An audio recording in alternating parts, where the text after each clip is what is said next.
The desert was quiet. The stars above the observatory looked bright and clear.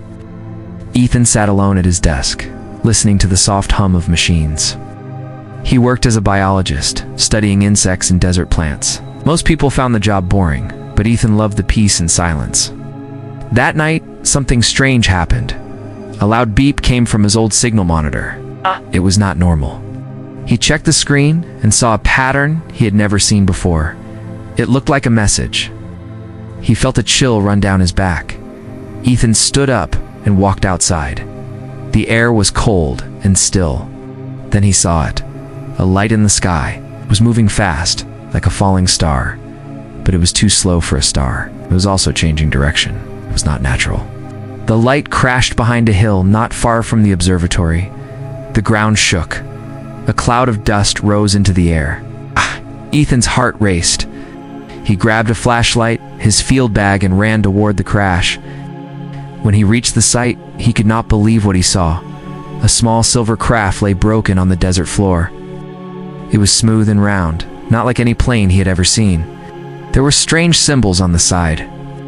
The metal glowed faintly. Smoke came from the back. One side was cracked open. Ethan slowly stepped closer. He looked inside.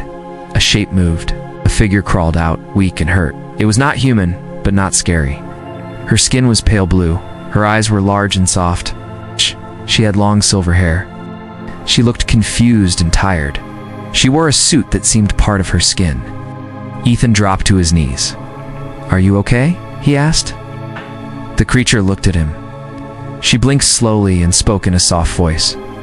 The words were not English, but her tone was calm. She pointed to her leg, which was bleeding. Ethan didn't know what to do, but he could not leave her. "Come with me," he said.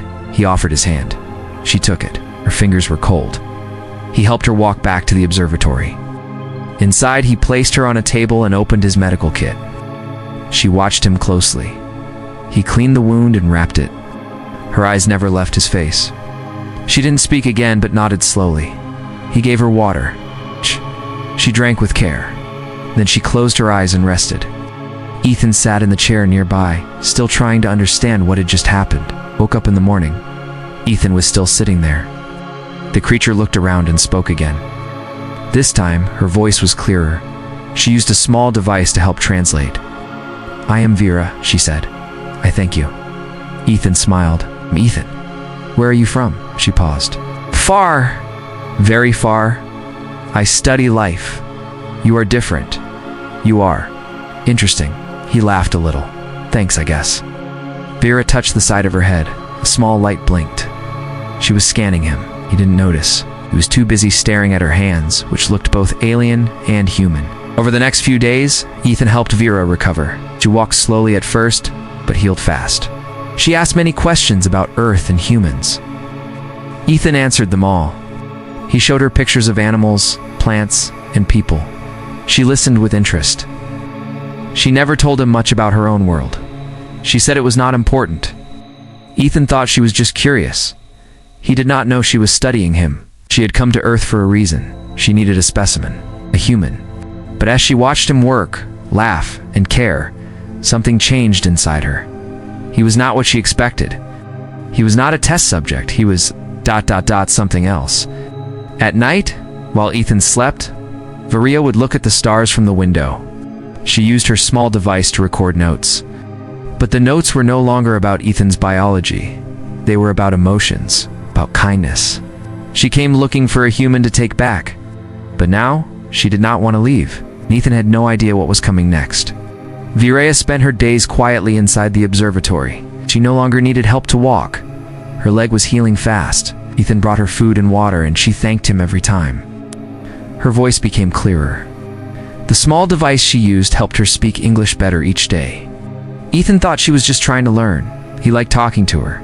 She asked him many questions. What do humans eat? Why do they laugh? What is family? What is love? He answered the best he could. Sometimes he laughed at the strange way she asked.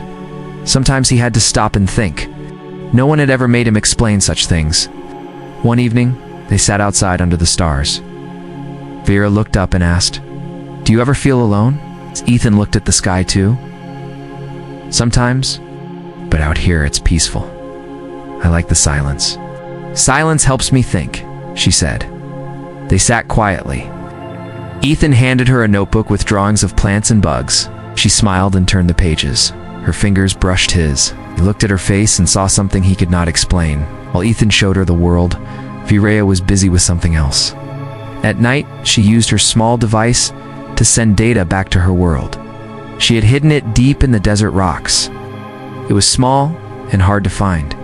Even Ethan did not know about it. The device recorded his voice, his movements, even his heartbeat. She was gathering everything. His habits, his thoughts, his dreams. She was doing what she was sent to do. Vera was not like the others from her world. She did not enjoy taking life or locking it in cages. She joined the program to learn, but her people only cared about results. They wanted a perfect sample, a pure human mind and body. Ethan was the perfect choice. Alone, smart, kind, he would not be missed. That was what her leaders believed. But Virea had doubts. The more time she spent with Ethan, the less she wanted to complete her task. She liked listening to his silly jokes. She liked how he talked to plants when he watered them, liked the way he looked at her like she was a person, not a creature. She had never felt this before, not on her world, not with anyone. Ethan showed her how to use a microscope. She looked at small things and gasped in wonder. He smiled. "This is Earth," he said, "tiny but full of life." She nodded. "It is beautiful." She helped him feed desert lizards. She asked about music, so he played an old song on his laptop. She closed her eyes and listened.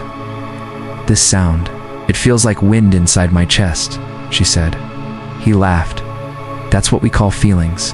One night, Virea returned to the desert alone. She stood before her hidden device. Her hand hovered over the button.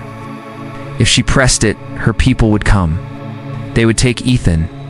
They would take her too. Her job would be done. But she did not press it. Back at the observatory, Ethan was fixing an old radio. He looked up and saw her walk in. "Where did you go?" he asked. "Nowhere far," she said. He looked at her for a moment. Something had changed in her eyes. He could feel it. "Do you ever wish you could start over?" she asked. "All the time," he said. "Why?" She sat next to him. "I think I came here to take something. But now I think I have found something better." Ethan didn't understand, but he nodded. Sometimes we find things we weren't looking for. That night, Vera deleted half of her recordings. She kept the files about music and laughter.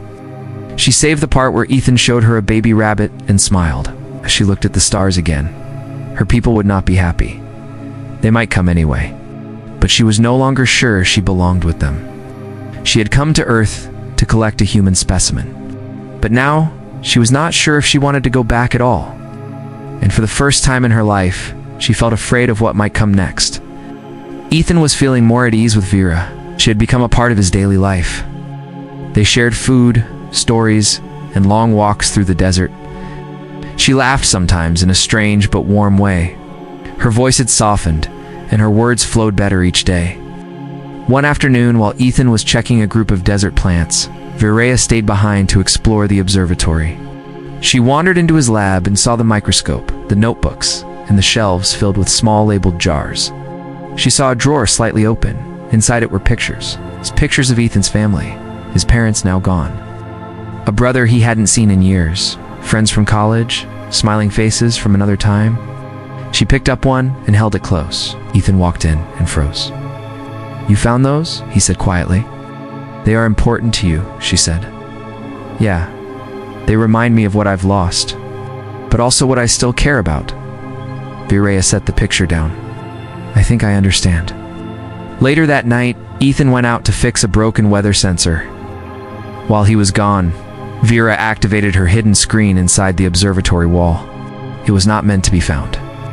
The screen showed a map of Earth, signals from space, and a message from her world. The message was clear. Her people were coming. A ship had left their planet. It would arrive in 2 days. They believed she had completed her mission. They wanted the human specimen. They wanted Ethan. Vera stood still for a long time. Her hands trembled. She had not told them to come. She had not sent the signal. But they came anyway. She knew what they would do. They would take Ethan by force. He would be put in a lab, studied, never free again. She turned off the screen and sat in silence. Ethan returned and saw her staring out the window. "You okay?" "Yes," she said. "Just thinking." The next morning, Ethan was working in the storage room. He moved a shelf and found something strange. A small metal device was stuck to the back wall. It blinked. He had never seen it before. He pulled it off and turned it over in his hand. It was smooth and cold.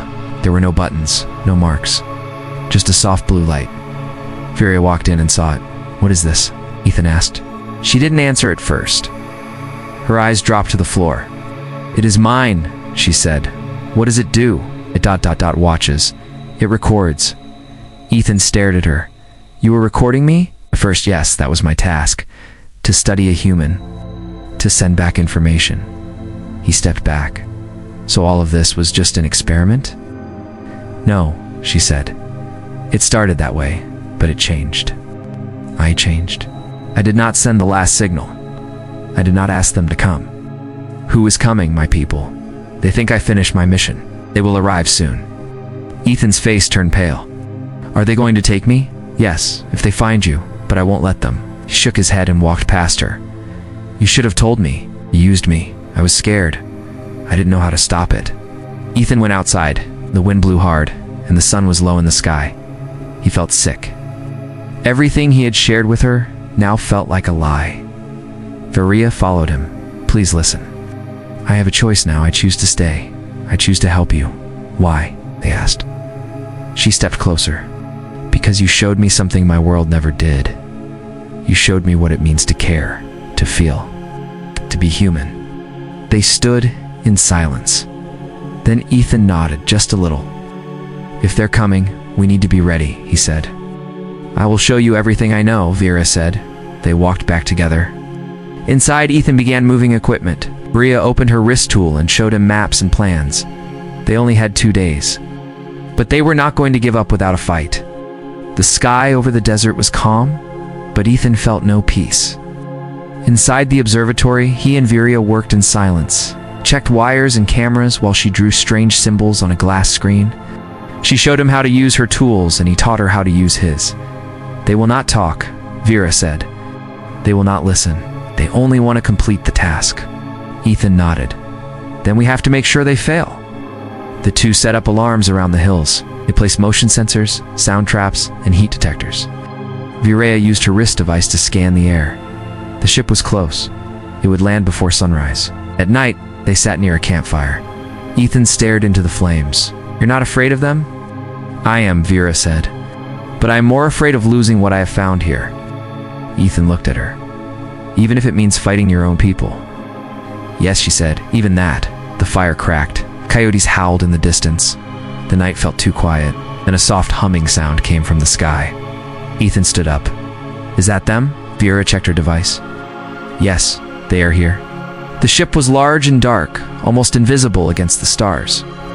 It floated above the desert, then slowly came down behind the ridge. Dust blew in all directions. The ground shook as it landed. Ethan and Vira rushed to a hiding spot behind large rocks. They watched as a door opened. 3 tall figures stepped out. They wore smooth armor and moved with slow, perfect steps. Their eyes glowed faint blue. One held a long device, a scanner. "They will search," Vieira whispered. "They already know I am here. What about me?" Ethan asked.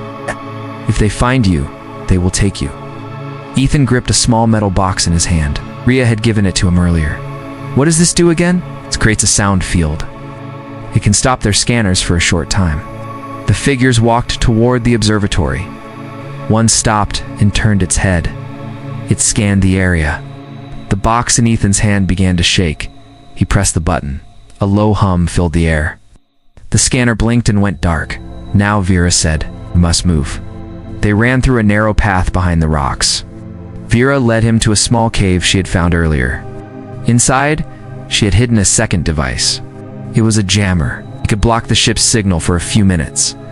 "This will make them think we are not here," she said. But only for a short time. Ethan helped her connect it. Lights blinked. A low pulse began. Outside, the aliens looked around. Their scanners failed again. One of them turned and spoke in a sharp voice. Vira closed her eyes. That one is the commander. He is dangerous. He follows the rules, always. What does he want from you? Obedience. And from me, your life. Ethan felt anger rise in his chest, and he can't have it. They stayed hidden for over an hour. The jammer began to lose power.